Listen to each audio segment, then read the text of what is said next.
Yeah, we're live. And it's giveaway night for the Nova. I'm gonna adjust this just a skosh.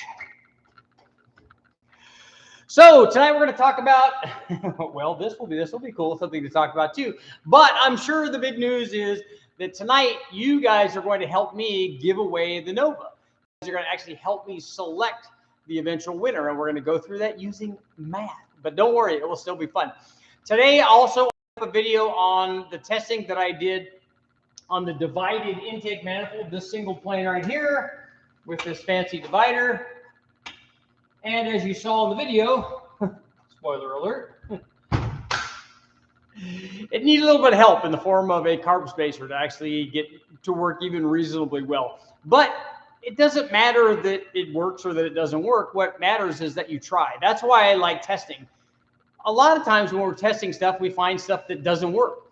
But that's how you eventually find the thing that does work, is you find lots and lots of things that don't work. And I remember doing engine masters and being on the dyno, trying to eke out every last little bit of horsepower. And those are the kind of things that we would try. We're like, hey, look, I don't know what's going to happen. I don't know. But let's find out. So we would put it on the dyno, we would try it and see what happened. And more times than not, it would be the not. Sometimes it would be, yeah, but still it lost power here and gained here. And then sometimes just every once in a while you go, look, that's a win. That's an all yes. So, but the thing is, you have to try that. You have to do that stuff. And this was interesting because what I was hoping for when I did that test is that this divided intake manifold would bridge the gap between the single plane and the dual plane. Because I've run that test, dozens and dozens of times on almost every engine family. And when we do it, what happens is there's like this X, it's an X-wing. And what happens is the single plane will make less power down low than the dual plane. And at some point they're going to cross over. And then the single plane makes more power on the top and the dual plane makes less power on top.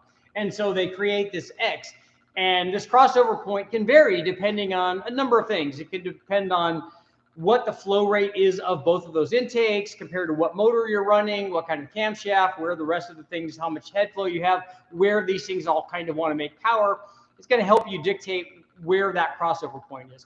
I haven't seen very often that there's not a crossover point. I have seen it though. I have seen instances where, for instance, the LS is a good example when I've run the Victor Jr. intake manifold and the RPM dual plane intake manifold. I run that on a number of different LS motors.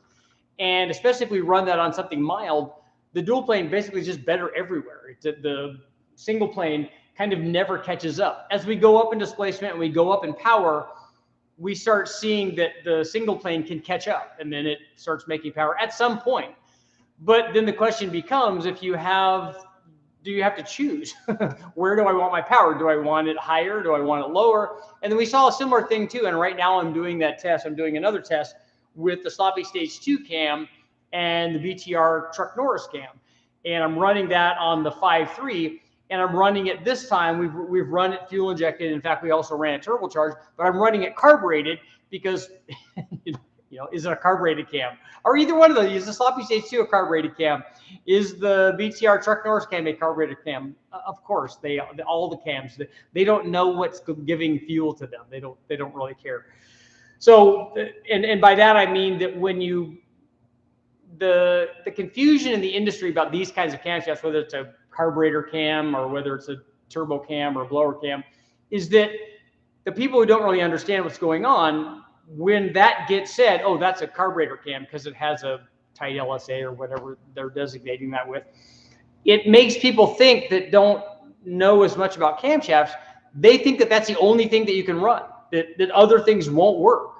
But that's not the reality, and that's the thing I keep trying to bring to the table, the fact that if you have a carbureted motor, just put a cam in it, whatever it is, and guess what? It's a carburetor cam, because it will run, it will work. Same thing with fuel injected stuff. You can run tight LSA stuff, carburetor cams, on fuel injected motors as well. So whether or not the camshaft was designed for a carburetor or fuel injection, to me, it doesn't matter. What I look at it as is that camshaft, does it have the kind of idle quality that I would want? Either way, whether it's a carburetor or fuel injected, where does it make power? What am I going to be doing with it? All of those things are way more important. than they are if I was choosing a cam for a carburetor or boost or nitrous or whatever. It just, I want the cam to do what I want it to do when I run it, and then it does. And so that's what I'm testing right now. I even have my Brian Tooley shirt on, mostly because it was the only clean one that I had here at the shop. All the rest of them look like I normally look, like I was just rolling around under a junkyard motor. And I thought, you know, it matches the decor kind of. Today also, I spent time on this. So you can see I got the Supercharger installed and mocked up, and I was configuring the belt, you know, the belt configuration, trying to get the belt length right. And there was a few interference issues, let's say, when I was trying to put this on. So I talked to Tom, and he said, yeah, you got to do a little clearancing on the alternator bracket, which I've done, and then a little clearancing on this radiator tube for the coolant. But all fairly easy stuff. And I'll show you in the video that I do when we go ahead and test this. Right now, it's just mocked up on the 4.8 because I have the 5.4 on the dyno, or the 5.3 on the dyno right now, the aluminum L33. So that's up on the dyno right now. I'm doing more testing with it, and I'm going to run this on there, but I wanted to get it mocked up so I had the right belt length. You know how it is. If you've ever done this before, it's like multiple trips over to the store to get the right belt. I've got this thing configured. I've got it tensioned. I think I have a fair idea of how much short, because this belt was just one that I found here at West Tech. I'm like, you know what? I'm going to try that. So I have something to start with. And as it turned out, it was actually fairly close. It's probably within, I'm thinking it's within an inch or 2 inches. And so I'm going to get 1 inch shorter and 2 inch shorter, and then buy both of those, and then take the other one back. I don't know. Or that should tell me, hey, look, where are we? We're maybe 1 inch doesn't work, and maybe 2 doesn't work, maybe 1.5, whatever it is. At least I'll zoom in on it and hone in on it, and it will be right without like 5 trips to the store. That's always the thing. You guys know when you go to an auto parts store and somebody says, well, what's the application? Okay, well, it's a junkyard 4.8 with a Ford Racing 2.3 liter blower with Tom DeMuse engineering intercooler setup on a 4.8 or a 5.3 truck accessory drive. Do you have that in your computer? Will that all compute? So then that's why I tell them, hey, look, I need this belt, and I need it 2 inches shorter and 1 inch shorter. And what do you got that's close? Let's go to the book. And that usually works out pretty well. So the other thing I'm going to try is, and I haven't run it yet, I have run on a couple of guys had questions when they were taking a look at the video that I posted today, comparing the single plane intake, divided and undivided. And while I ran that, I also ran like a 1 inch carb spacer on. I wanted to run a 1/2 inch, but we didn't have the 1/2 inch that I wanted. I ran a 1 inch carb spacer on it, and that helped out a lot. When I just ran the divided single plane all the way up to the carburetor, it was not happy. If you guys watched the video, it was not happy at all. A lot of guys pointed out, oh yeah, but that you need to retune it, and it's not that. It was unhappy. One of the things I didn't mention in the video that I'm sure happened, you can almost hear it, well, you could hear it in the dyno cell, that plate, even though it's clamped in between those two and it's steel, I'm sure is oscillating. I'm sure it has a frequency going. So that is interesting. And I know because it was tight when I put it in, it was a little bit looser when I took it out. I showed a video of the smoke that was inside there, all the super spacer or the divider power mist, I called it. But once I put the carb adapter on there, or the spacer on there, it got really close to what it was without that, the way that Holley designed the manifold, because obviously they designed it correctly. But it did add more low-speed power.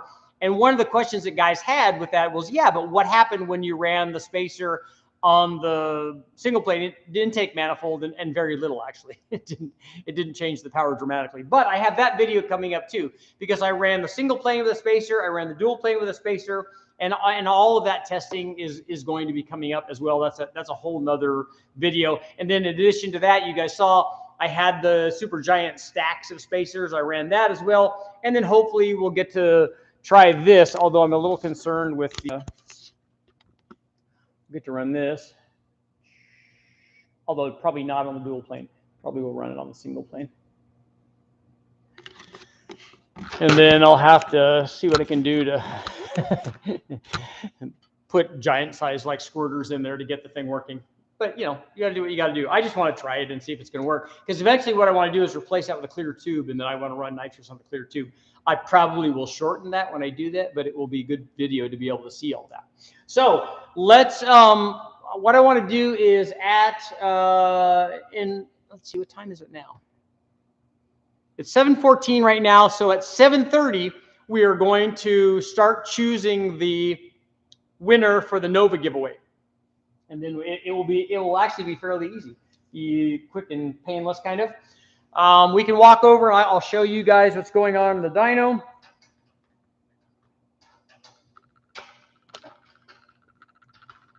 Get all unhooked here. Take a little stroll. Take a little cruise. Little cruise missile. Oh, I want to show you one thing on this blower deal here. So he's got this so that we get like a ton of belt wrap here. And what it is you can see from behind here, little spacer for the alternator, jacks the alternator up, which is good. Gets it up out of the way so that it doesn't hit down in this area. So that worked out really well. So nice job, Tom. So we'll take a walk over here, and we're walking and we're walking.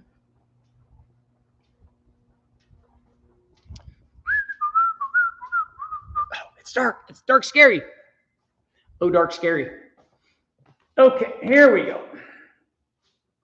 So this is our L33. That's what we're going to put the blower on. Right now it has a Truck Norris cam, 799 heads. This is all the aluminum motor. I just ran it with the Holley dual plane and the Wilson 1-inch spacer on that to duplicate it, because I had just run the stuff last night actually with the Sloppy Stage 2 cam. So I got comparisons between the Truck Norris cam and the Sloppy Stage 2 cam. I have comparisons between all the intake manifolds. I've got spacers. I've got lots and lots of stuff. And I've also got, and almost by accident, I have an oil change. I have an oil change tested. Made a pretty dramatic difference in the oil pressure. So that was kind of interesting. And I noticed that before on my truck as well, when you put fresh oil in it, the oil that came out of there was all fuel contaminated. And this was kind of like that too. But also because the fact that that thing was from a wrecking yard and, you know, was less than fresh. So really what the oil is doing while we're running it on the dyno and it's vibrating and stuff is it's shaking all the gunk loose and getting down the pan and stuff. The oil was pretty dark and it smelled bad. So, you know, but it still ran. It still ran, made power, it was repeatable. It was all those good things.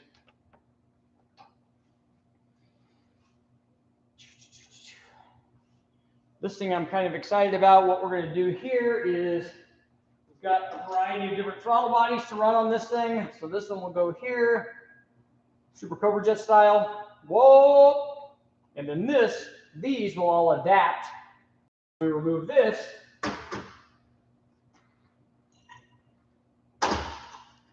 Using all these adapters, put smaller ones on there. That will be good.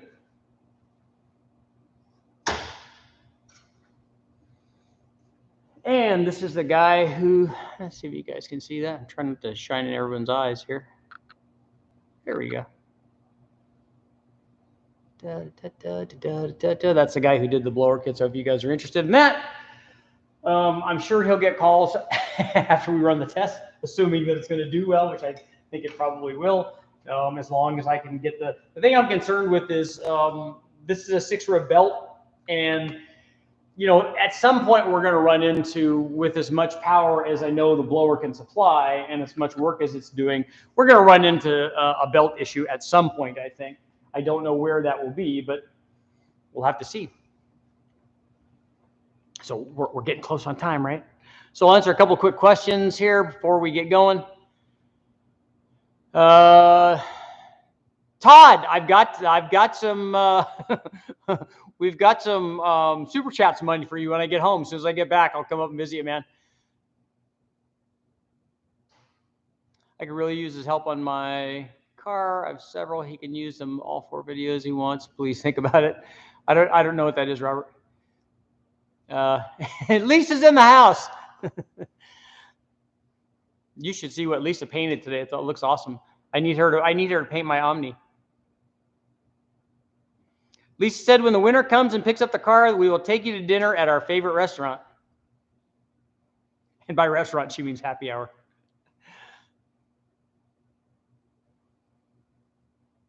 Does Richard have to come? Okay, your name's not on the list anymore.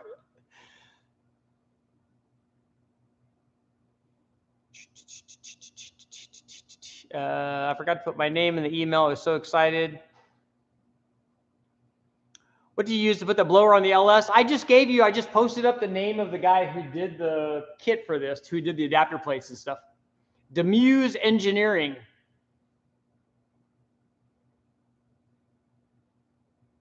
How did I get started doing this? I got started because I went to a race, the Silver State Classic out in Nevada, and I had graduated with a degree in advertising and communications, and went to this race out in Nevada with my Mustang, because I bought my Mustang actually to go showroom stock racing, because I was reading about how cool showroom stock racing was, and that's why I bought it.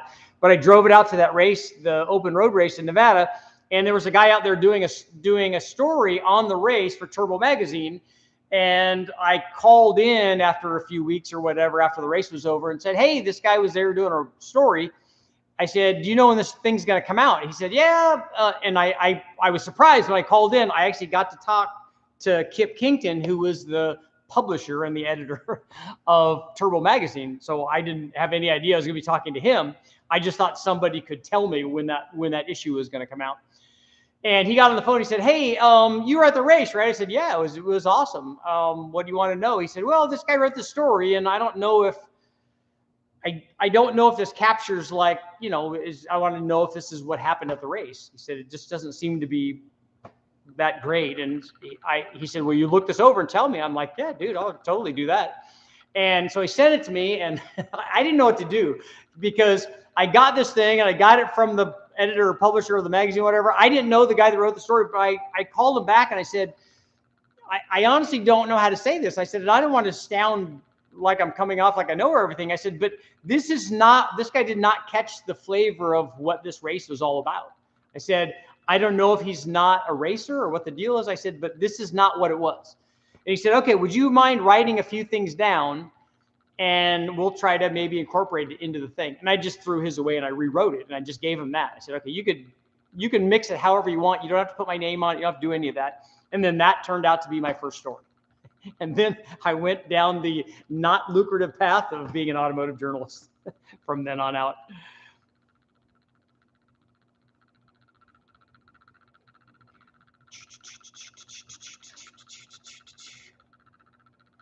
Yes, Lisa is definitely the better half.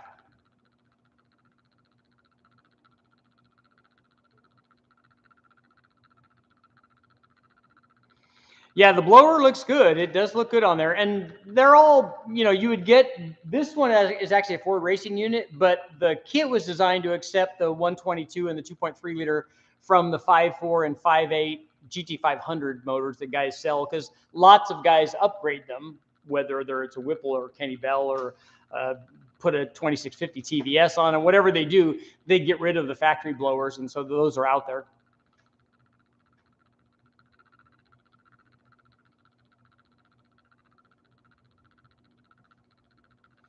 Tim, you're bringing pizza by? I need some help. Robert, I need some help building my truck motor for hooking up an STS turbo system. It's a rear mount 70 millimeter T4. We've had STS stuff here before. At least I've seen it on the chassis dyno. I don't think I've ever run one on the engine dyno. I do have remote mount turbo videos up, and you guys should have seen that. I just went ridiculous. It's probably, I don't know, 1.5 or 2 times as long as it normally is in a vehicle. But I just wanted to show, you know, you always go to extremes when you're doing that.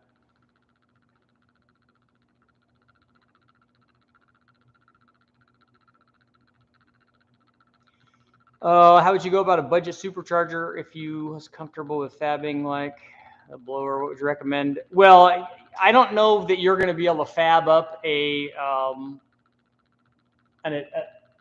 intake manifold and adapter plate. That's real machining. If you want to fabricate something you probably could do is a blower plate to mount to the cylinder head, or something to mount a torque storm or a Vortec or something like that. especially the blowers like the Torque Storm. Some of the Vortex are like that, and some of the Pro Chargers are like that, that don't require oiling. So you don't have to knock a hole in the pan like we did back in the day with the 5-liter Mustangs. You don't have to do that. So that works out really well, and that's a fairly easy plate to make. So you just need to make the right size, usually spacers or standoffs, to put it in line with the crank pulley and tension stuff, and then you can make boost with that. Build an adapter for a carburetor for this blower so that we can draw through it. Cornbread TV checking in from Mississippi. Frosty cold beverages are good.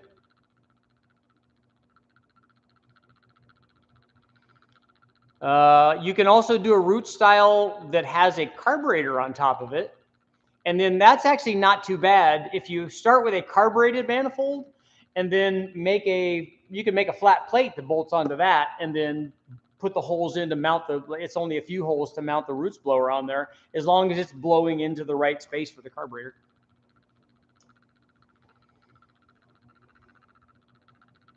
What are your thoughts on the Torque Storm Supercharger? It's a really good centrifugal blower for like 700 or so horsepower.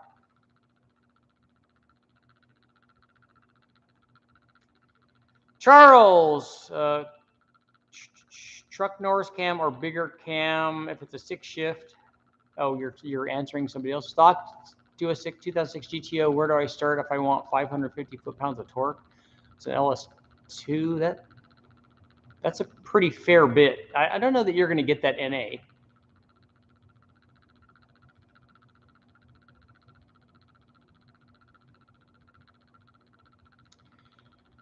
Russell, how about in the future a daily driver mod efficiency build comparison between the intakes and small cams for higher than stock mile per gallon for guys? I can't do fuel mileage on the engine dyno. That has to be done out in the vehicle.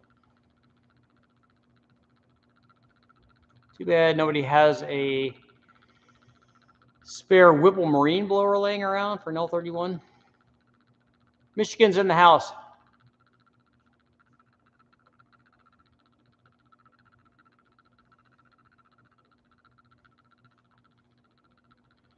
First mod on the LS is definitely a camshaft. That's going to give you the most bang for the buck, because nothing else is going to add power like that unless you put nitrous on it. What's the best 6-liter 317 head or 17 head of the BTR Stage 3 cam? What are you trying to do with it? The 317 head flows a little bit more, but it's much lower in static compression. So when I tested the 706 versus the 317, the 706 head makes more power. The 799 is good on a 6-liter because it has almost as much compression as the 706 does, but it also flows more.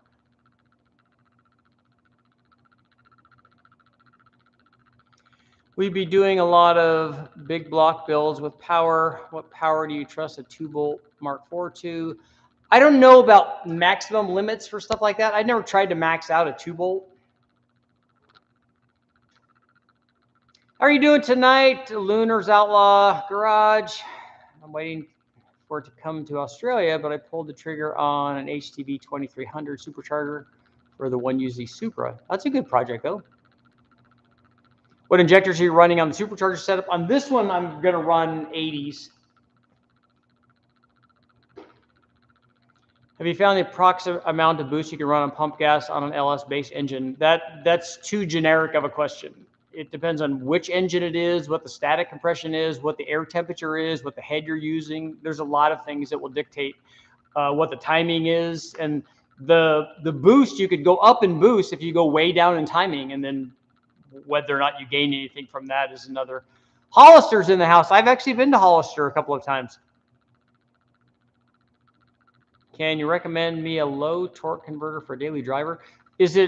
What cam and stuff do you have in it? That's going to dictate what kind of converter you need. What head is the best for LS2 6-liter? Also, where should I start with my cam? Stock GTO. What heads are you wanting to put on? The heads that you have on there are pretty good. And ported versions of that 243 head, which is what you have on your LS2, are really good. You can make those flow a lot. Look at the head test that I did where we compared all the cathedral port heads. A factory 243 head ported properly, like the guys at TEA and other people, it works as good as the aftermarket stuff does. The blower shop makes a nice billet piece to put a 671 or 871 on the LS. Yeah, I've run that before. I actually ran the Speedmaster kit, but with the blower shop blower. What is the highest horsepower you've seen through a 2.5-inch exhaust? I've never tried that. Would you know what is the point where sizing is absolutely necessary? It's not that. It's as you go up in power, it becomes more and more restrictive. It'll still work. It's just that you're losing more and more power. And if it's on a turbo application, then it gets really bad because then you have back pressure. Carburetor has much more peak power than an EFI system. That's not an accurate absolute statement.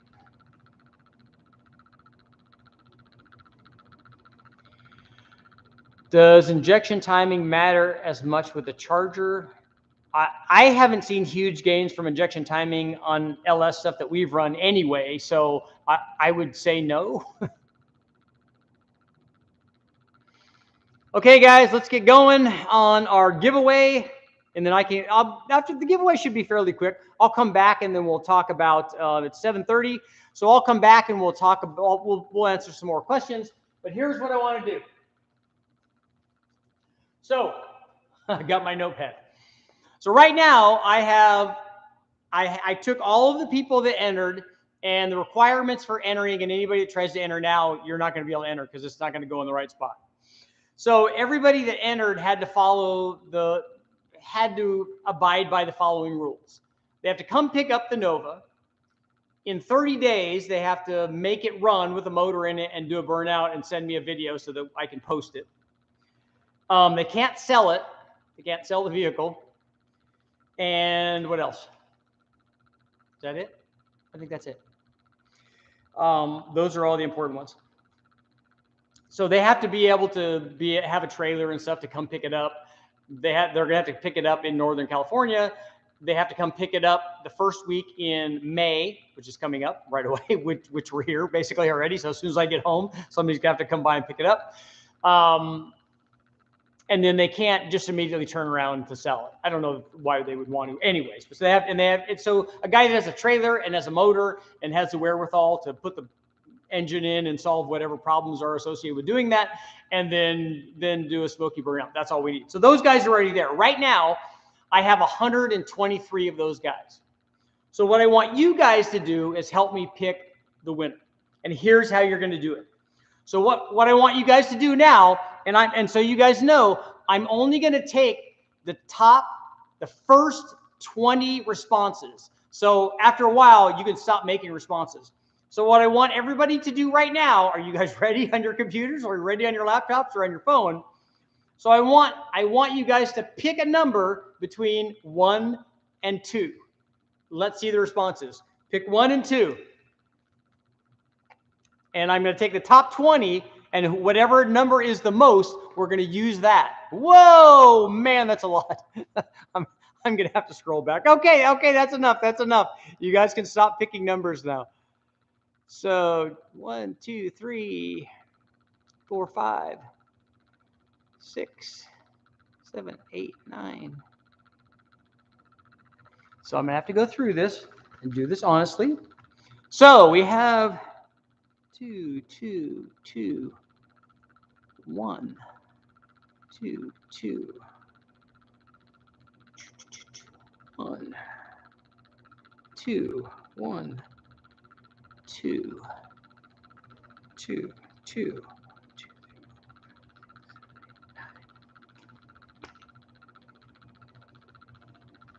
1, 1, 2. Okay, so the first 20 people, more people picked 2 than they picked 1. So we're going to go with 2. So what we've just done is I have 123 people. We're going to divide that in half, and we're going to get rid of the other one. So we've just gotten rid of half of the people that entered. And unfortunately, it's the first half. It's all the ones. So the top half of the first 123 people that entered just gotten rid of. So we're going from, and since it's an odd number, I'm just going to add that. So that extra person, they were on the bubble, but they get to continue. So we have 62 people left. We have the bottom 62 people left.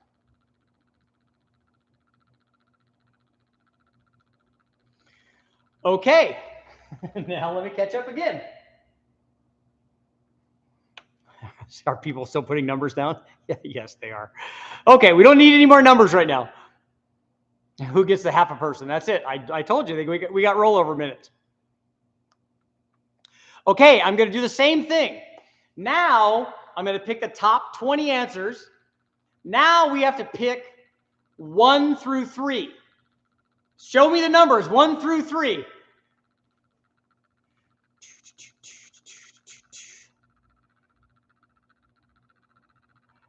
And we got a million of them. Okay, so now I got to go through this again. So we've got 3, 3, 2, 2, 3, 2, 2, 2, 3. Man, the ones are not doing good here. 3, 2.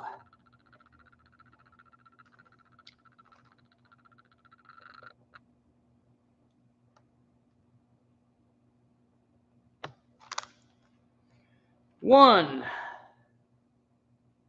3, 3, 3, 3,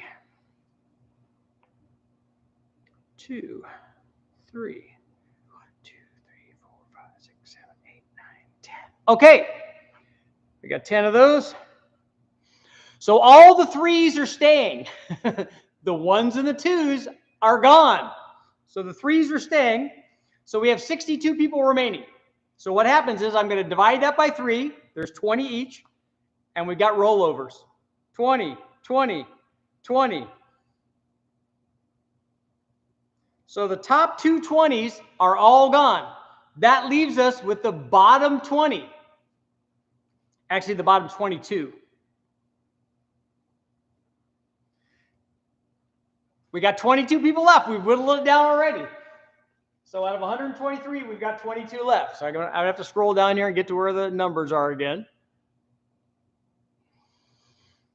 Okay.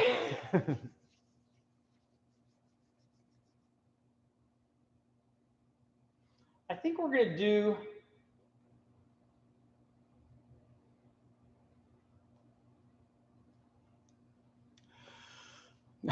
Okay, you guys ready? We only have 1 or 2 more of these left. And then what I'm going to do, as soon as we get the number, I'm going to go online. I'm going to go onto my account and go online and start getting rid of all the people. And I'm going to whittle it all the way down, and we're going to have the number. I'm going to announce the name. Okay, so let's do it again.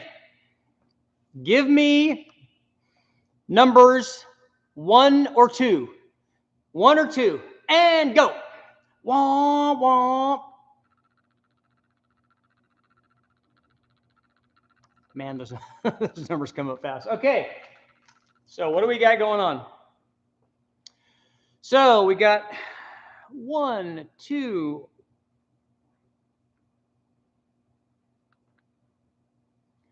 So we got 1, 2, 1, 1, 1, 1, 1, 2, 3, 4, 2, 2, 1, 1, 2, 1. Oh, the 2s are coming back. 2, 2, 2, 1, 2, 1, 2, 3, 4, 5, 6, 7, 8, 9, 10. Boom, the 1s win. Not by much. That was very, very close. Okay, so the 1s win. So the 2s are gone. So now the bottom 10 are gone.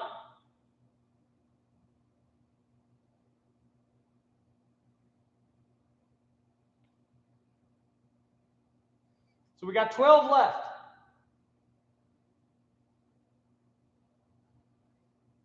$12 left, 10 up from the bottom. I'm glad I'm writing all this down. So it's getting good. Drum roll, drum roll.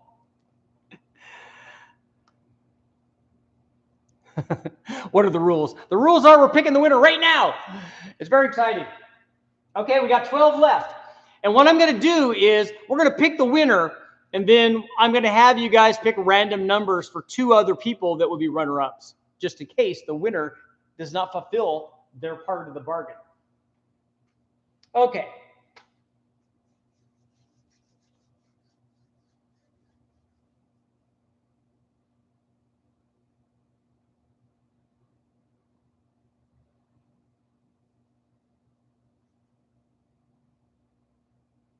In fact, we're going to do it a lot easier.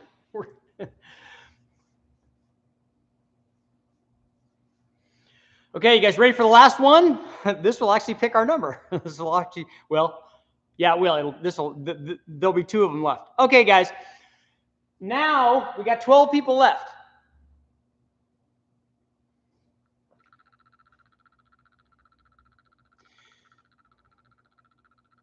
You guys ready for the numbers? Okay, pick a number between 1 and 4. And I'm going to get rid of 3 of those. 1 and 4, and we're off to the races. Okay, let's see. This one's going to take a little bit. Okay, we got 4, 4, 4, 4 4s, 2 2s, 1 4, 1 3, 1 3, 2 4s, a 1, a 4, a 2, 3, and a 3, and a 4, and a 4. 1, 2, 3, 4, 5, 6, 7, 8, 9, 10. Okay, the 4s win. So we've got 12 left. So now we have the bottom 3. We have our 3 people. Now it's when it's going to get fun. So we have the bottom 3 of our 12 left. So the other 9 are gone.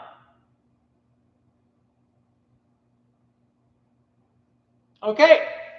So here we go. You guys get to pick the winner. There's only 3 left. One of those 3 people in those positions, as they signed up, are going to be the winner.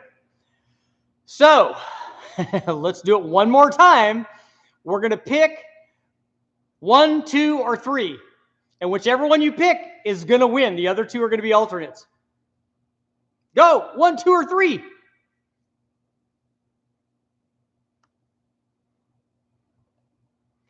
Okay, let's see who's going to be our big winner. The winner chicken dinner.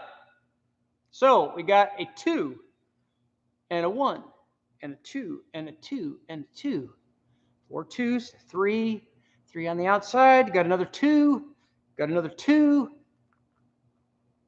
Another 2. A 1, a 2, and a 2. Okay, so it looks like 2 is our winner. And then I need to see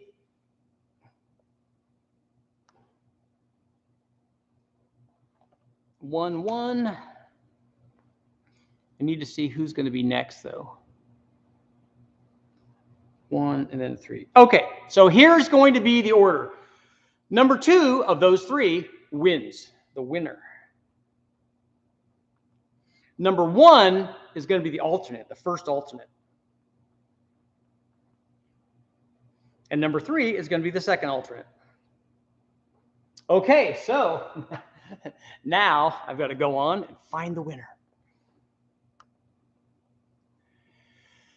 Okay, so we're going to go to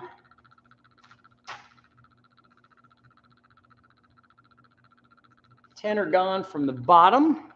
Okay. Oh, this will be easy. This will be a lot easier. I don't have to get rid of all the other ones. 1, 2, 3, 4, 5, 6, 7, 8, 9, 10. And you guys are history. Okay. And there's 12 left. And of those 12, the bottom 3 are winners. And number one of those three is the winner. 1, 2, 3. Okay, I've got our winner.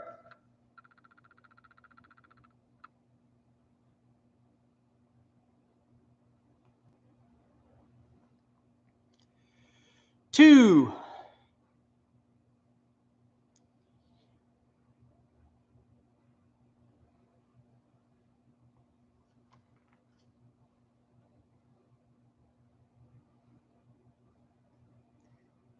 Three. Okay.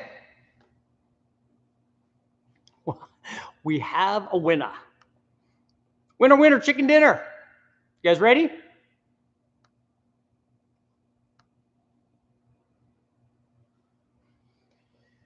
Okay. Out of the 123 people, we picked 3, and the winner of the Nova is, congratulations, Oliver Kish. So hopefully you're watching, and if you're not, please, I will send you an email, whoever Oliver Kish is. And the second runner-up is DJ Skyscraper. So if you're watching, congratulations. If Oliver cannot fulfill his requirements, then you will be the one with the Nova. And third, the second alternate basically is Kevin England. So congratulations to all of those guys. Again, Oliver Kish is the winner. And then I have the 2 other alternates. I'm going to send them emails, respond to their emails that I got. And congratulations. Oliver, you have to get together with me. I'm going to put my email address down here. I'm going to send you an email anyway, but I'll put it down here.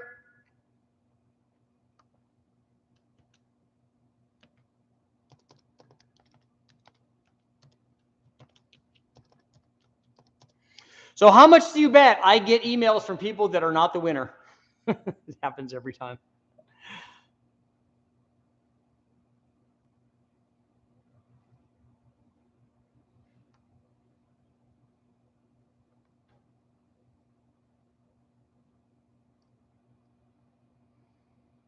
So I put my email address on there. Again, Oliver Kish, DJ Skyscraper is second, and Kevin England was third in our giveaway.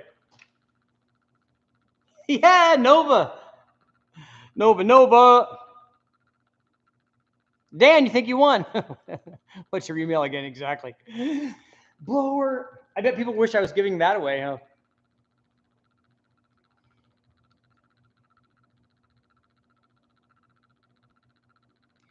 So I can get some questions before it's time to go. If all 3 fail, the rest of us have to Rochambeau. But you have to do it on video, though, because I definitely want to see that.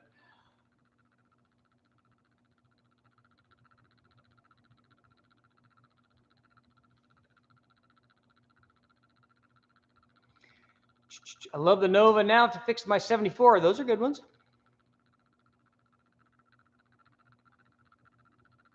I must be present to win. So then I won, right? I'm the only one here. What's the adapter kit for the blower? That's done by Demuse Engineering. This guy right here did this, and I'm gonna be testing it. Hopefully, I'm hoping tomorrow. And he did, plates chock full of ability goodness, but it's no single plane divider. So everybody, make sure go watch the video that I put up today, and then if you could go online and tell about 300,000 or 400,000 people each to go watch that video too. That would be awesome. How is a mixer distribution on the 2-piece intake manifold? Are you assuming that I had 802s in it or something?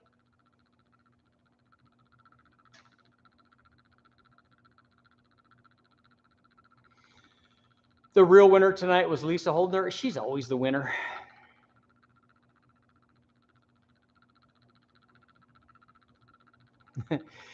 Yep, it probably will have that the blower Holdner tax. I would imagine it always seems to happen.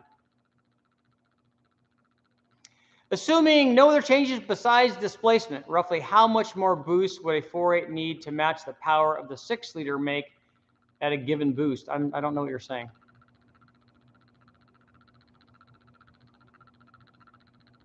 Oh, a 6-liter at 15 PSI and a 4.8 needs to make what? Are the motors stock? You got to tell me what the NA power output is, and we can do that calculation. If you have a 400, if you have a 400 horsepower, well, if you have a 500 horsepower 6-liter, and you add 15 pounds of boost to it, that's going to be 1,000. So if you have a 400 horsepower 4.8, you're going to have to add a lot more than that, like 21 pounds. How does this sound for the 1UZ HTV 2300? I have 850cc injectors, a Haltech Elite 2500 wiring harness, upgraded fuel pump. That'll be good. I don't know what that motor makes NA. I'm thinking it's like a 300 horsepower motor or something. So 850 should be enough. Are you going to be running E85? Because it's an 850 might be a little limiting on E85, but it's going to be limiting at like 800 horsepower or more. Any LT5 builds in the future would be cool seeing some Chevy. Are you talking about the ZR1 motor? Because they have one here where I'm trying to convince them to run it.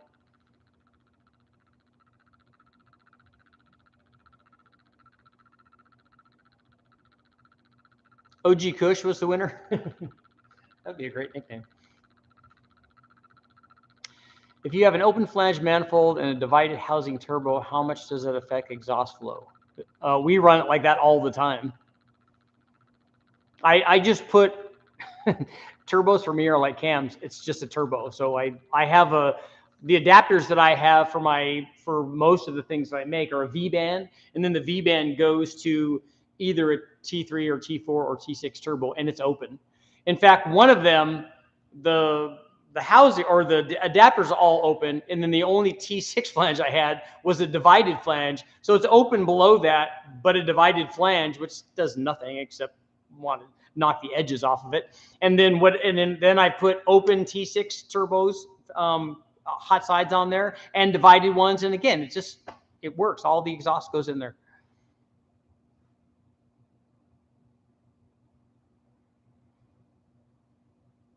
93 pump gas aiming for 750 horsepower on pump gas.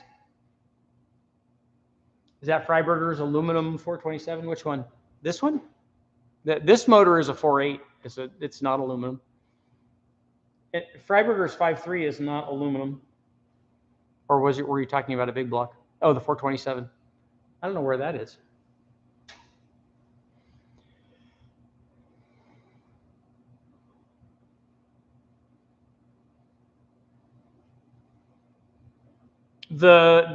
Daniel, dividing the displacement doesn't always do it because you don't know what the starting NA power output is. That's really going to determine how much it takes.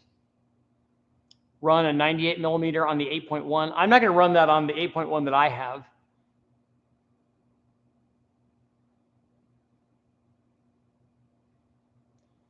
Do you have any thoughts? I don't know what people mean by do I have any thoughts. You have to be specific about your question. Having a generic like essay answer is not, you want something specific when you ask that question. So just ask the question and then I can answer it. Will a shorter belt make the blower turn faster? Are you going to pin the pulley?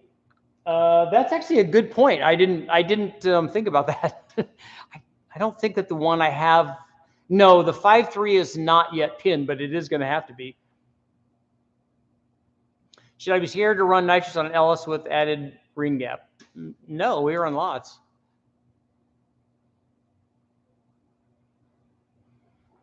I demand a recount. Yeah. Are they going to recount it 61 times? Is there a kit for the LY6 6-liter engine to run on E85? I don't know what you mean by kit. You can run E85 through the factory injectors, or preferably bigger injectors.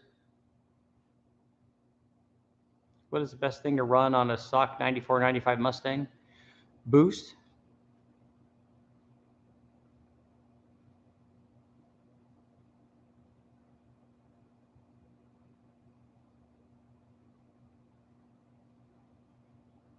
How small of a pulley will you run? That's the only pulley I'm going to run on this blower, is the one that came with the blower.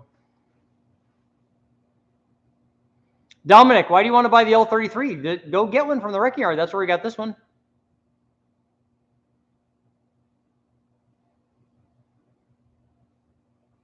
The nomadic wrencher, can I be the fallback if 3 guys don't show? Somebody's going to show.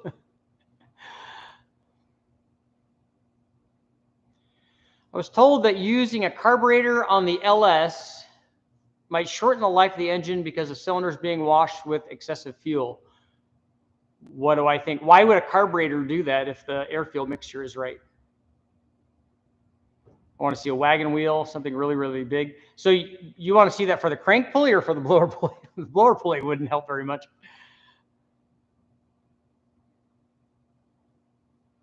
Richard, am I correct that a cam with chop idle is basically misfiring at idle? No, it's not necessarily. That's not necessarily a misfire. How do you get the adapter for the blower? You got to talk to Demuse Engineering. The Nova was won by Oliver Kish.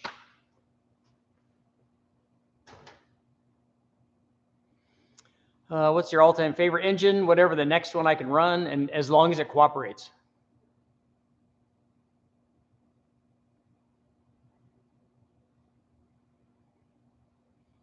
Instead, building a Dodge 318 might just turn into a GM 383. All of those are good. But I thought that the 318 was the best engine ever made. Dominic, you want to buy it so I can sign it? Instant 500 horsepower. I think it takes away 100 horsepower if it has my signature on it. Dan, I was thinking about just taking the pulley off and just grooving the shaft. That would work, right? Some better swap the engine at O'Reilly's and do a burnout in the driveway. Somebody actually offered that in one of the thing I should do is I should go through and read all of the emails in a live chat maybe and pay homage to the guys who do it, because there's a lot of really, really good stories. And that's the great thing about the car industry and about car people is that, you know, we all get together and we all have these cool stories about why we want the car and what we'll do with it and things that happen to us and all that. It's all really good.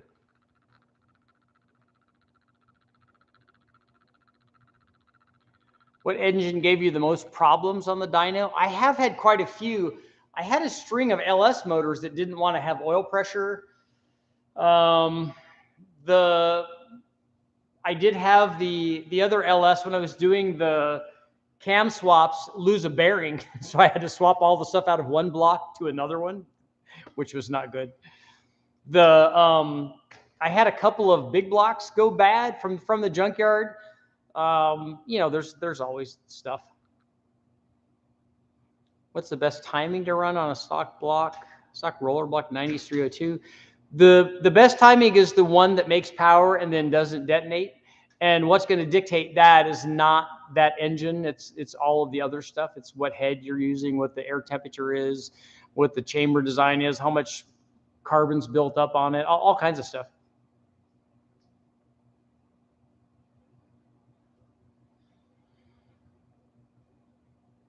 I'd like to see a dyno of the old Dodge cross rams with the carbs on the inner fenders versus a traditional tunnel ram. I think a tunnel ram will be different than the cross ram will.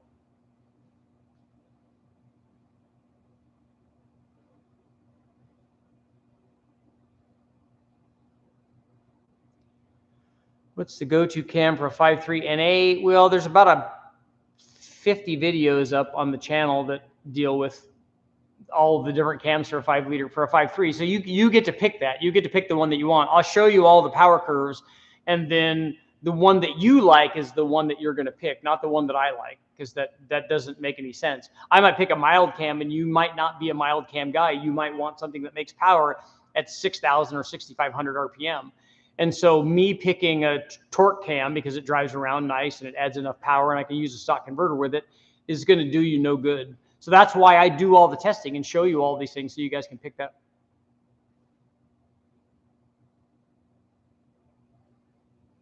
What's the proper oil pressure for an LS? Whatever doesn't hurt it. The engine that made the biggest mess in the dyno wasn't mine. That probably was Mahovitz's. Because it sawed the front two cylinders off of it. And that was messy. When I did one of the big bangs on the Gen 3 6-liter, that made a bit of a mess. And then when I was doing the show that I came up with called Wheel of Death, where we ran BBs through the carburetor, we were running the motor at wide open throttle like at 5,000 RPM, and then just dropping BBs down in there and shooting them at targets back, because it would go all the way through the motor and shoot at targets back behind the headers. So that was kind of fun. And then dropping BBs actually with an iron head and a fairly stout piston, it just crunches the BBs. It turns them into, they look like key stock, a lot of them when they came out. A lot of them just shot out and were still kind of BBs. We poured enough in there to where it just jammed up the valves and everything, and we had to go in and fish them all out.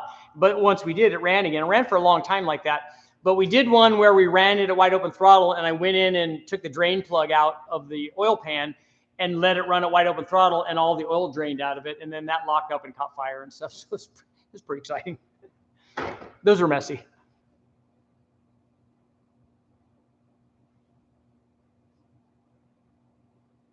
I'd like to see that supercharger on a Ford FE. Yeah, it would be obviously a different adapter plate and manifold and all that.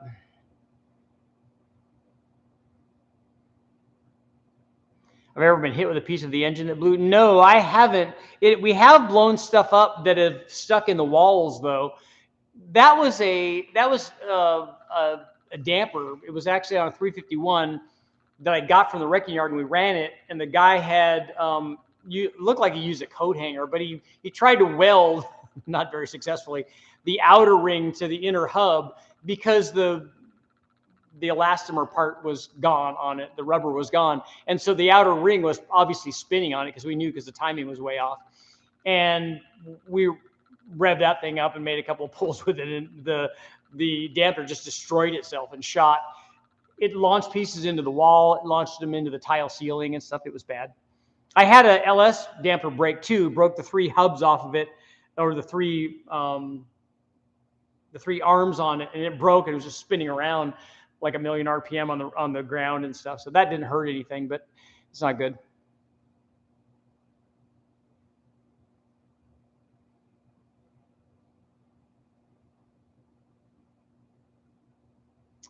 Finishing up doing the timing chain, plumb the gaskets, then doing an oil pump because your jack broke. What time are you going to install the Vortec? Which Vortec? I already have a Vortec up on the dyno right now.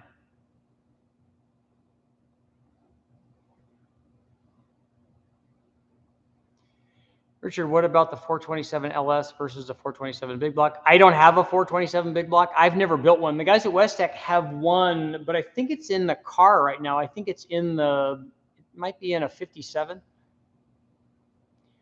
Building LS1 with AFR 215s, Fast 92, roller rockers. What cam would you suggest for weekend racing application along with injectors? So it's an LS1 with a fast manifold. It depends on how much power you want to make. Like a 227 cam or a 231 kind of cam would work good on that. I don't know if it's a stock bottom end, if you have what kind of piston valve clearance you have available to you.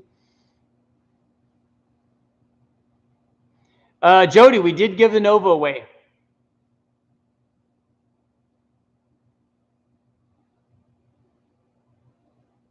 Have you ever used Summit Pro LS pistons? I have some. Yeah, I haven't put them in the assembly yet.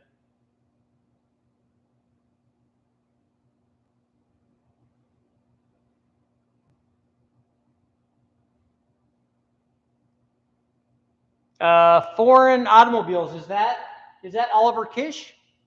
Is that you? How often after rebuild on an LSLQ have you heard loud lifters, brand new lifters, push rods, etc.? We don't really hear that too much on the engine dyno because there's so many other noises like the exhaust. That's something you would hear more in a car. And most of the things that I use are junkyard lifters. I asked before, I'm curious your thoughts on an 8.1 Vortec being built to reach 555 cubic inches. Is that is that available? Will they? I don't know about the architecture. How much bore will they take, and how much stroke will they take? I know that guys are doing strokers that are in the 500-inch ranges. I don't know about a 555.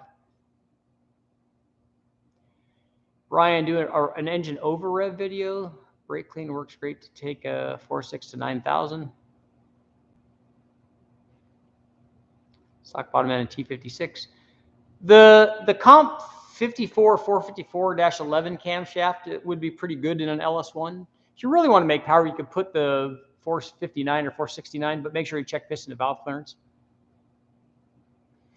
The Supercharger kit is made by Tom Demuse. He's here in the chat, so if you ask him a question, he'll answer.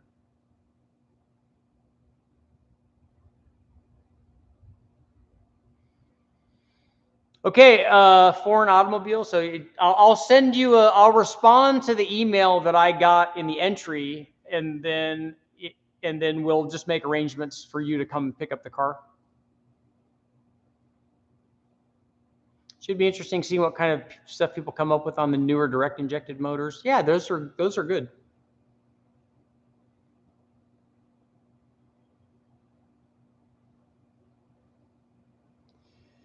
So you're wanting to do, because is the 8.1 limited in its bore like the production blocks are? You're going to sleeve it. If you sleeve it, then you can do it. It's Tom Demuse, M-U-S-E. I put up his thing many times. Here's his phone number and stuff. It's all ability.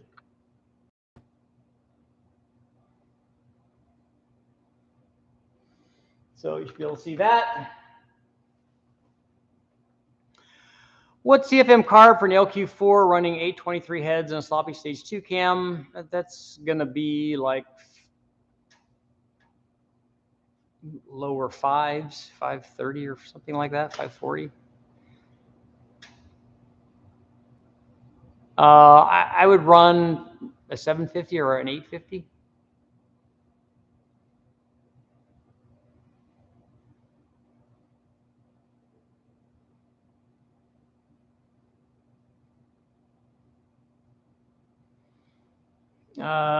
Cornelius, hey, I'm from Mississippi. Can you tune my 427 LS? I don't do that. I'm not a tuner.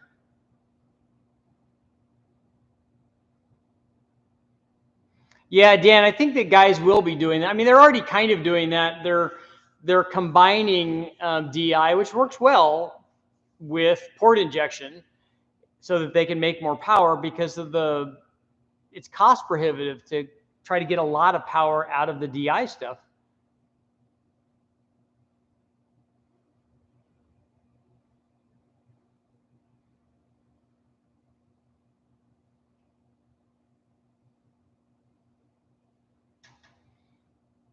Congratulations to the one that won the Nova. He's here.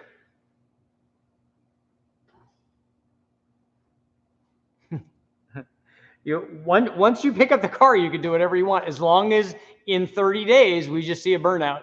If you want to do it at a reveal, like an engine gender reveal or whatever, that's all fine.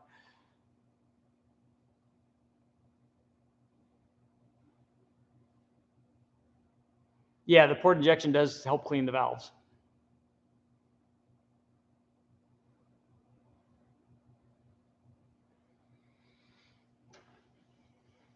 And I think one of the tires on the Nova is even a radial TA. I got to make sure I bring home all of the stuff that goes with the Nova.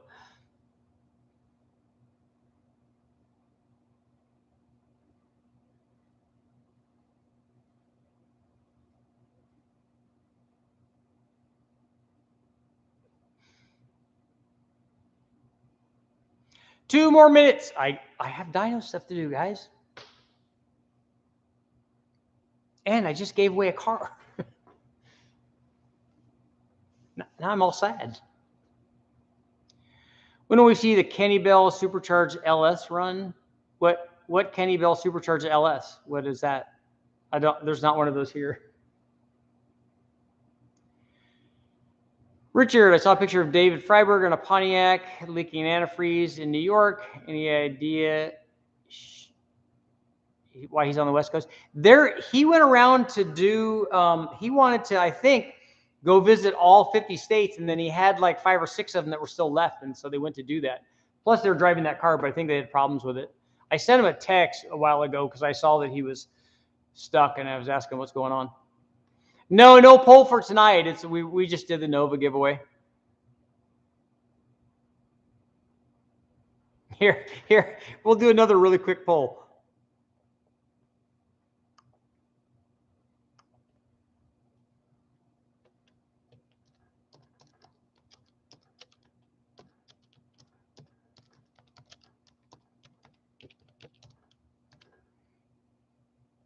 Okay, here's the poll.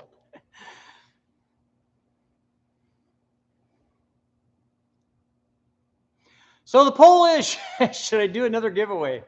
Come on, get 100%.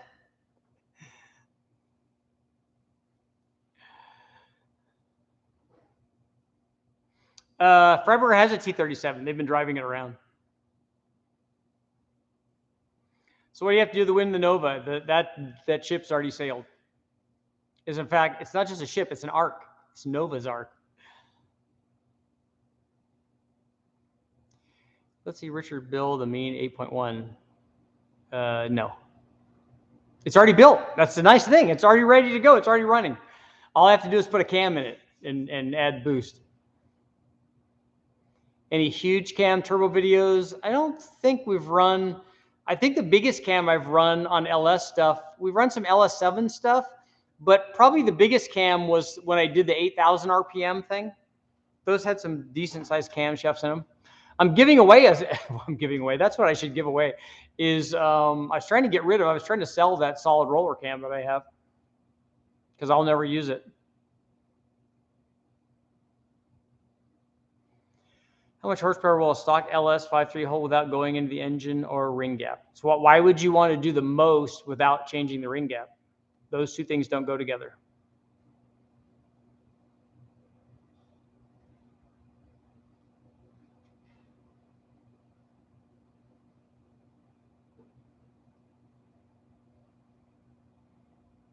BTR has a port injection intake for the Gen 5 engines. I'm going to go back and see Brian for too long here so I can do some testing with him. Some stage 4 LS and a 5.3 with stock piston to valve clearance.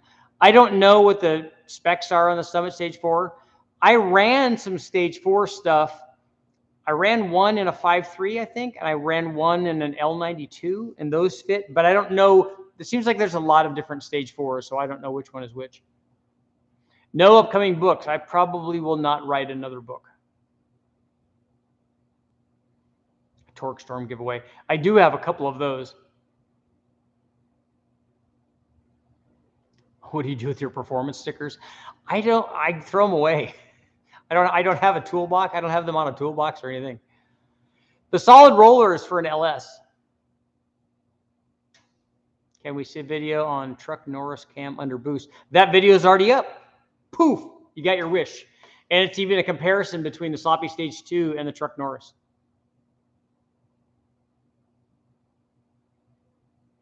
British Columbia. That's where all the big feet are, right?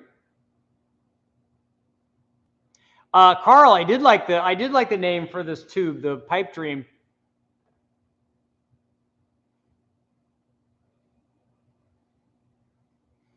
Since it's a carb spacer, I was going to call it SpaceX, but Pipe Dream's good.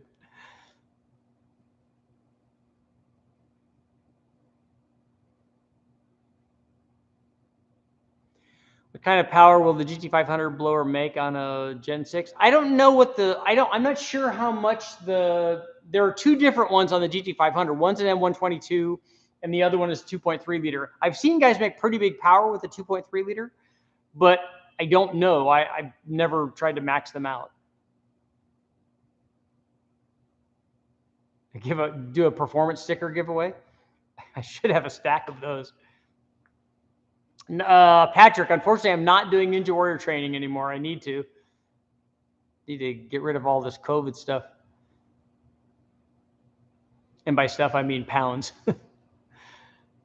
My brother has an LS3 with 243 head stock bottom end. I put my 706 ported head 2.2 runner, 1.6 exhaust. That performed way better. Why? I don't know what 2.2 runner is, and I don't know 1.6 exhaust is. I don't know what that is.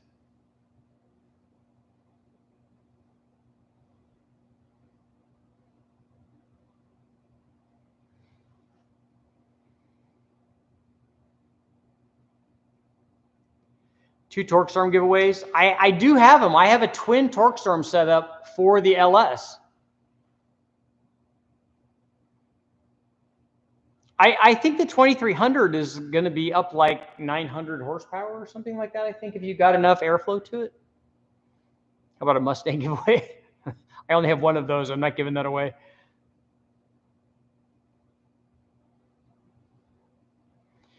You did a big LS intake test. How does the Holley split intake compare? I don't know how it compares to those because I haven't compared it on the same motor. I would imagine it's going to be an awful lot like the other single plane intake manifolds. I think that the split intake manifold is probably better than the Vic. I'm certain it's better than the Victor Jr. and probably better than Holley's other single plane. How do you choose the best blower cam? I pick a camshaft that makes the NA power that I want, and then I add boost to it. Is 4032 for boost good? I don't know what that is. How did you enter the giveaway? It's too late. We just gave away the Nova tonight.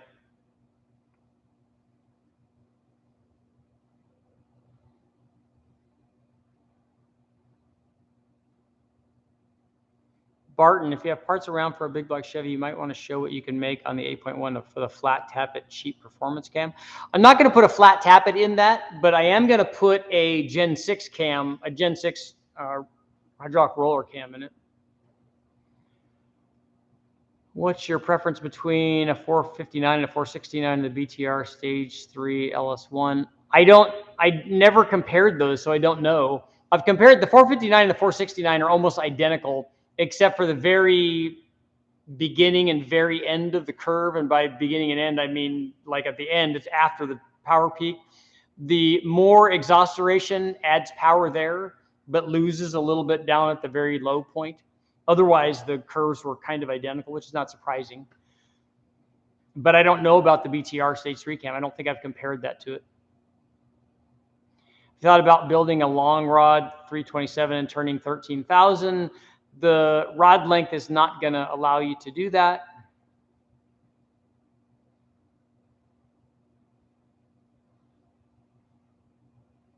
Fox Body will be in Richard's Netflix documentary 15 years from now. I need to go pick it up. 4032 is the aluminum alloy used in the piston. So, I mean, I know it's an alloy, but shouldn't there have been a piston question?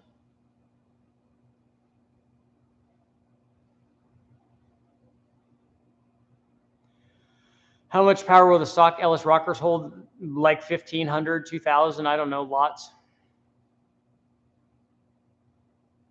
Amelia didn't burn it.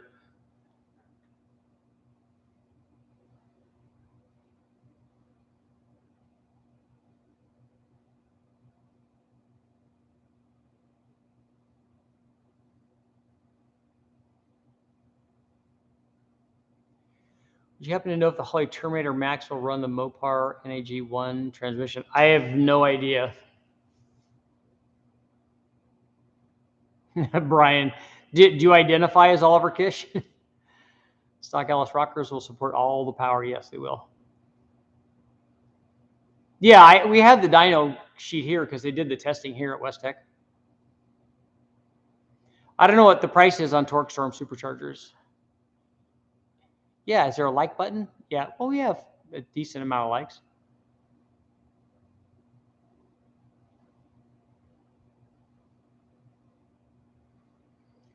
The longer the rod, the more time for TDC. Are you talking about dwell time?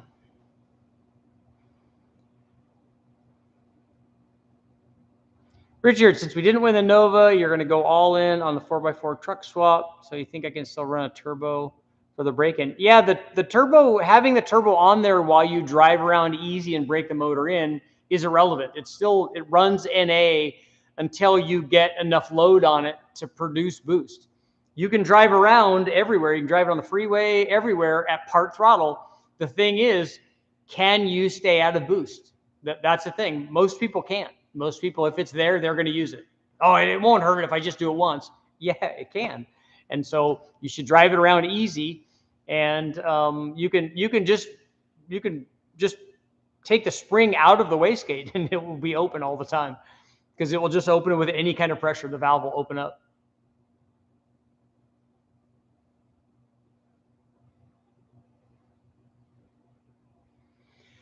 What's the weakest point on the LS? I don't know. What we break on the stock bottom ends normally is a rod. Sometimes it's a piston, at least on the Gen 3 stuff.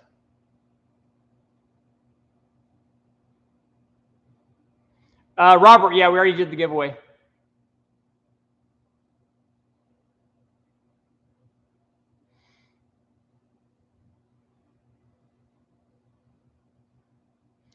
Run a Chevy 4200 with a torque storm. Actually, what I'd like to do more than that is run an M90 on the 292. I think that would be kind of cooler.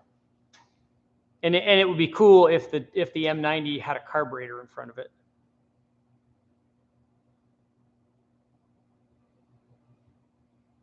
Richard, I got a deal on 2.5-inch pipe for my Fox body.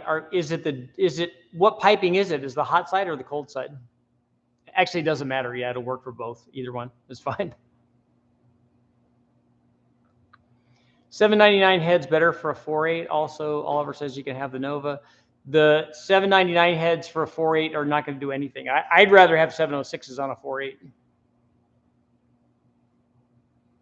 Thoughts about it? Yeah. Any question that has the word thoughts in it, I'm not answering anymore. You got to ask a specific question. Bump steer isn't bad. I've checked it literally hundreds of times on race cars. Yeah. Does the person who won know that they won? Yeah, they're here. They were here talking. Can you expect good gains by just putting GT40 heads on a 7351 2V engine? Is it a 2V Cleveland or is it a 2V Windsor? Should I worry about compression? So you got to tell me which one of those it is. If it's a Windsor, I don't know how bad your 70 Windsor heads are. They might be pretty good. The 69s I know are good. The 70s might also be good. The GT40P is probably going to be better, but not a whole bunch. Currently rebuilding an LQ9. Any quick tips or things to keep in mind for your experience? Cam and springs in that thing.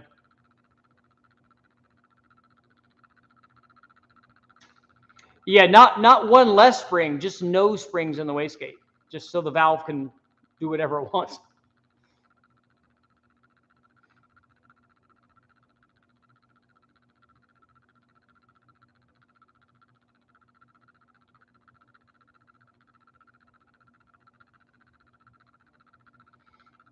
That's right. I don't know if I've seen there. Are there girdles for the 351? I know that they used to do a lot on the 5-liter stuff.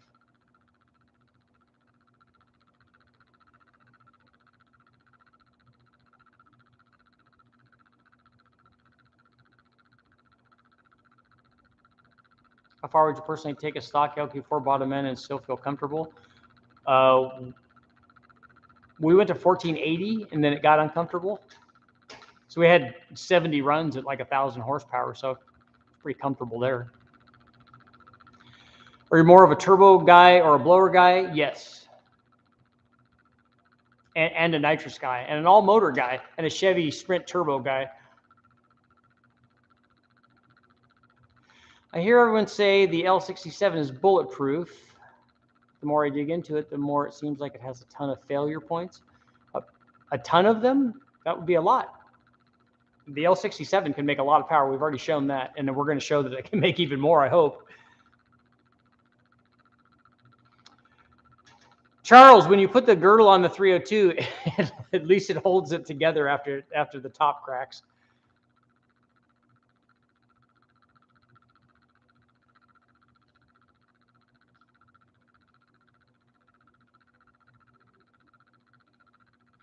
cam for a 6-liter LQ4.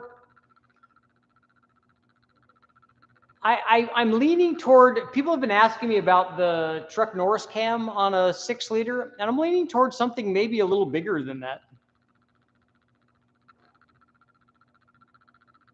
Yes, a 323 turbo is also hugely cool. When I win the lottery, which is I'm hoping what's going to happen, that's my retirement plan, is go to 7-Eleven every once in a while and randomly buy a lottery ticket. I would like a Nash Metropolitan with a 4AG Toyota engine in it. Any chance if a budget 390 FE build? I would like to do that. I just haven't seen any 390s in the wrecking yards.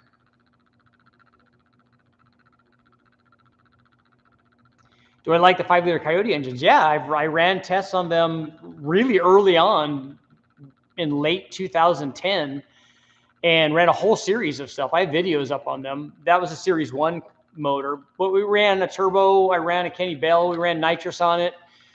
We ran headers. We ran ported heads. We ran cams. Ran a bunch of different intake manifolds, all kinds of stuff. It made almost 600 NA, which was pretty good for a Series 1.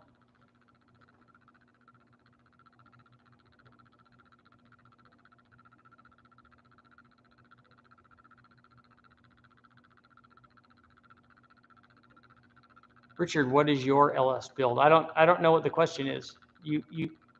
Have you seen all the LS videos that I have up?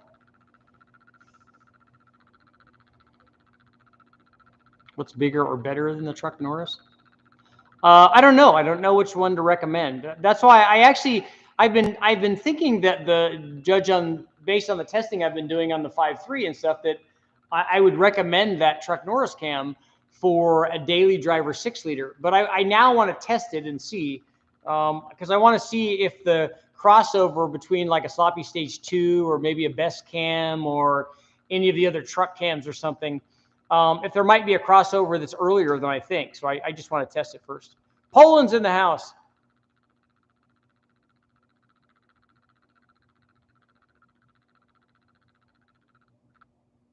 The Truck Norris cam will make better usable power up to 6,000 RPM compared to what?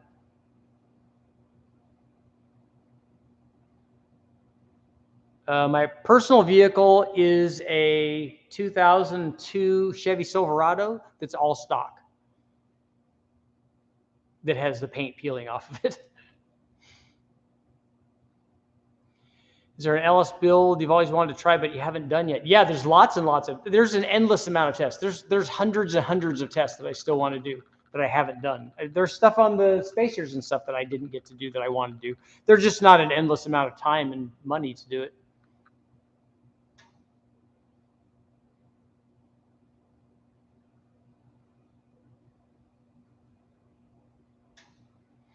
Putting a centrifugal blower on an LS motor is no different than putting it on any other motor. We ran them way back in my Mustang in the Silver State stuff back when Vortec just started. In fact, I had serial number 001, so that's how early it was.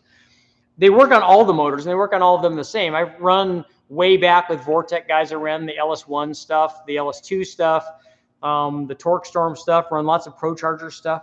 It's just putting the blower on and tuning it just like any other motor.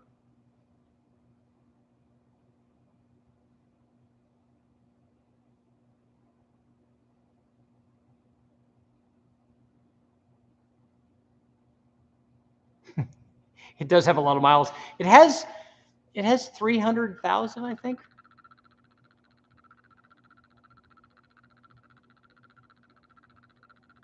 I want that Ford blower. This would be kind of a cool setup, and like I would love to have a positive displacement blower in my truck if it had a transmission. Is a stock LS2 safe to twin turbo or cam first? You can run boost on a stock LS2. We've done it before. I would put ring gap in it to be safe. It's just not going to make as much power as it will if you have a camshaft in it.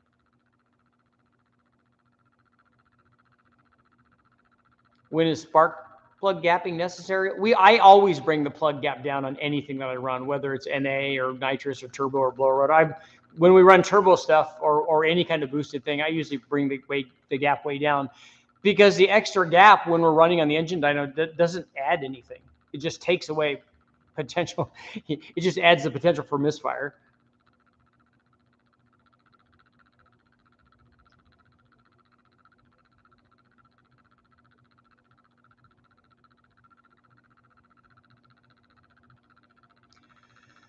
Casey, you want to see 100 thousandths ring gap to see if it will still run? I think it will, especially if the rings are, if they overlap. I think it will run fine. The test I wanted to do was no rings.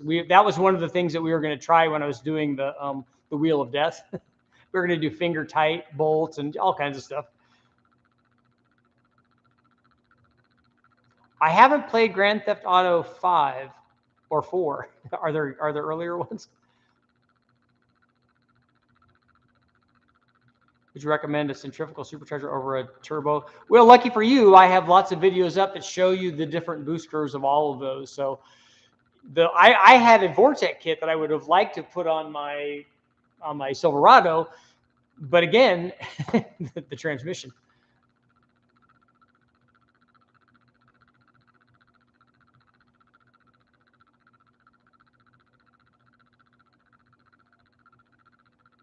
Dan, are you bitter about something? I used a Vortec mount plate to mount a hydraulic pump on a wrecker once. It actually worked. Yeah, it's just a plate. I mean, it'll go.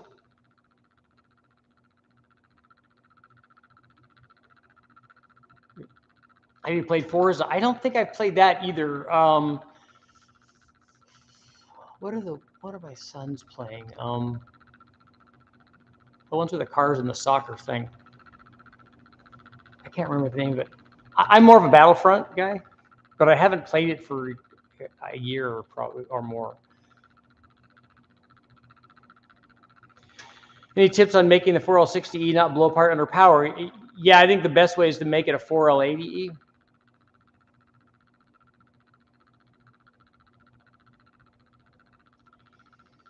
Have you done any builds specifically aimed at maximum torque? In the Hot Rod magazine do an LS383 that made 500 foot-pounds? Yeah, the 383 that I did that made 600 horsepower made over 500 foot-pounds.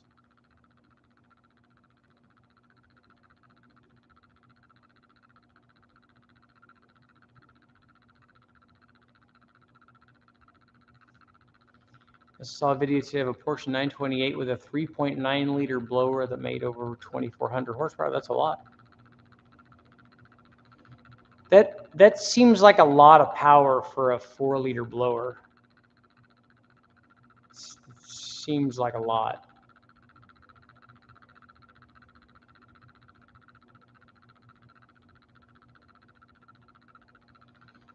Just picked up a 1974 SS Nova, all matching. Nice.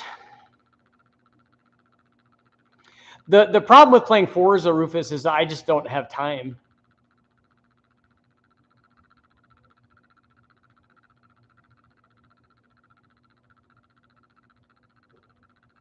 Nasrati, this is where I come do the dyno testing.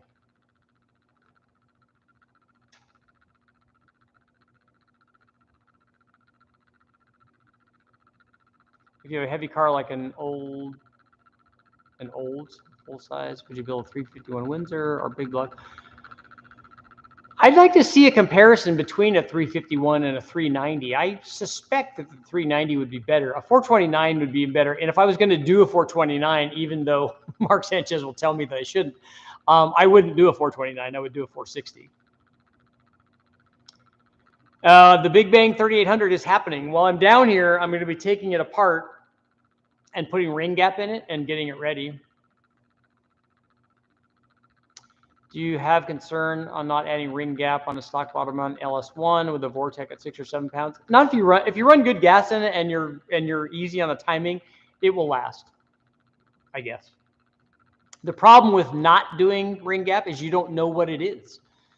What if it's only 11? What if it's 21?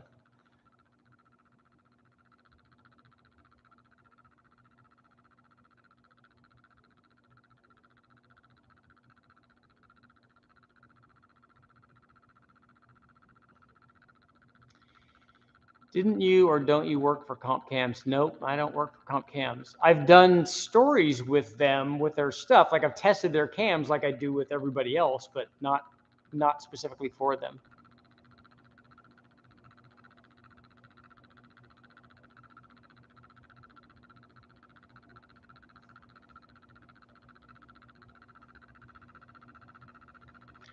Have you ever done a dyno test to see how much horsepower 5.3 will hold without ring gap? No.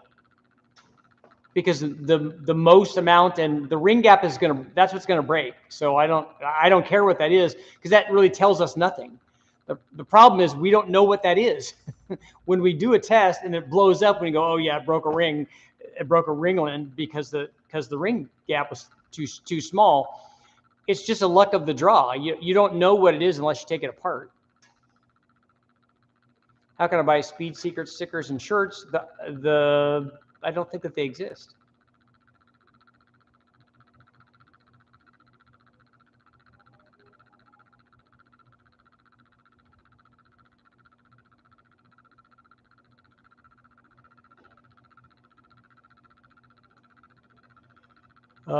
It was a Steve Morse engine. Oh, a 9.8 liter twin screw makes more sense than a 3.9. What's the difference between running E85 gas and water methanol? There's a huge difference. Water methanol might not get you any power at all. E85 will definitely add power. Would your favorite 5-liter cam still be good for a 351? Yeah, it would be what I recommend for a hydraulic roller 351 for a daily driver kind of thing.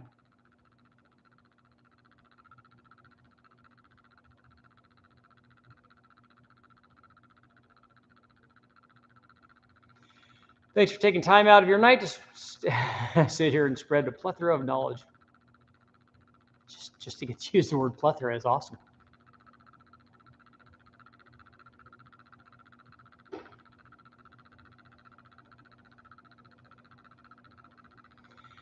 How do you stagger your rings after gapping? What I do is I hold the piston up and close my eyes and I just spin the rings around and then I put it in wherever they go. No, I offset them.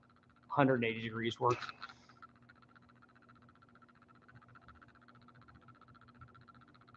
We ever tested an engine that had all 3 fuel system types of carb, port, and direct injection? No, I don't remember seeing you could do that, I guess. You probably could do that with the Holley Hiram, maybe.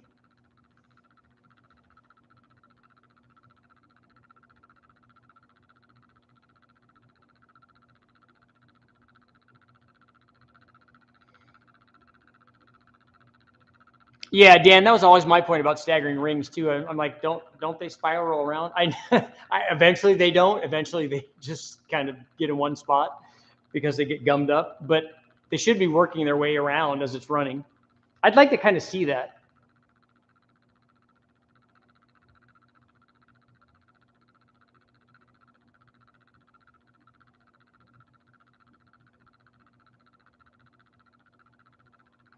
I would like to see what rings do. I don't know. I've been told both. I've been told that they spin while the thing runs. I've never run one and then taken it back apart and then marked it before when I put it together to where the rings were, and then ran it and then taken it back apart to see if they were still in the same spot. I remember one guy told me that the engine always shuts off at the same spot. I don't think that that's true. But I'd like to see if that happens. And then I would wonder if I took it apart and it was at the same spot, that it was just rotating around. And then when I stopped it, then the ring stopped in the same spot. That's the kind of things that I think about.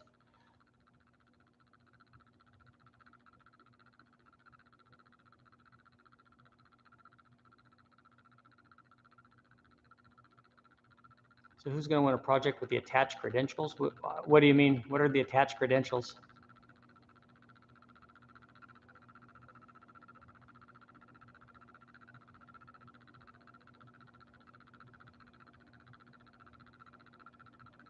So Dan, you got to see one under X-ray and the rings were moving around?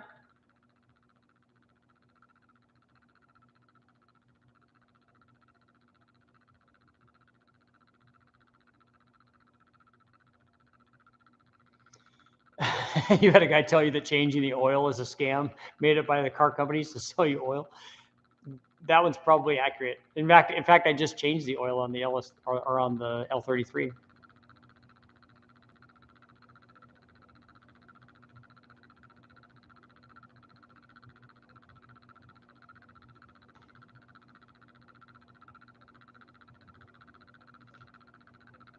Oh, it's got to do a burnout in a month. Yeah. Like you said 100 times.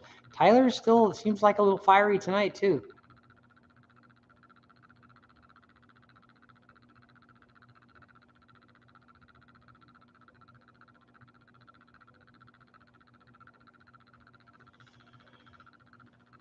What oil did I use? I used the stuff from the auto parts store. Some kind of synthetic or semi-synthetic. It's a 530.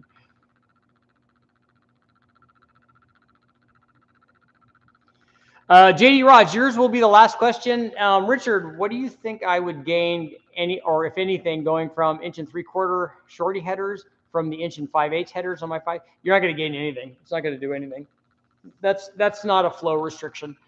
Where you would gain is if you put 1 5/8 or 1 3/4 long tube headers on it. Then you would definitely pick up power. But going from one shorty to another is going to be almost no change at all, because shorty headers themselves, even over the factory exhaust manifolds, normally don't pick up a whole bunch of power. On a 5-liter, sometimes they can be worth some, but not like a really true long tube header does. And on that note, thank you guys all for showing up, and congratulations to our winner, Oliver Kish. I almost said Oliver Cush. Oliver Kish, make sure to send me an email, and I will send you an email from your entry email, and I'll also send emails to the other two guys, the just in case first runner-up and second runner-up. Again, thank you guys. I will see you all tomorrow.